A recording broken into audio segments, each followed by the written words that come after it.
তো সর্বপ্রথম আমরা জানবো যে সিয়াম শাব্দিক কথার অর্থ কি। সিয়াম শাব্দিক কথার অর্থ হলো বিরত থাকা বা সরে থাকা। আর ইস্তিলাহি বলা হয় শুভে সাদেক থেকে নিয়ে সূর্যাস্ত পর্যন্ত যাবতীয় অন্যায় থেকে, যাবতীয় পাপাচার থেকে, যাবতীয় অপকর্ম থেকে, যাবতীয় পানাহার থেকে, স্ত্রী সহবাস থেকে বিরত থাকার নাম হলো সিয়াম বা রোজা। এই সম্পর্কে মহান স্রষ্টা আল্লাহ সুবহানাহু ওয়া তাআলা বলেছেন, ইয়া আইয়ুহাল্লাযীনা আমানু কুতিবা আলাইকুমুস সিয়াম।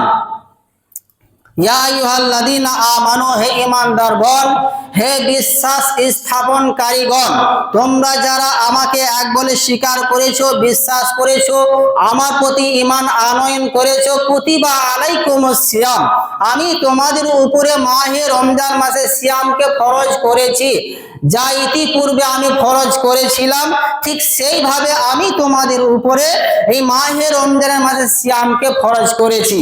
তাহলে আমাদেরকে আল্লাহ কি বলছেন? যে তোমাদেরকে সিয়াম পালন করতে হবে, রোজা রাখতে হবে।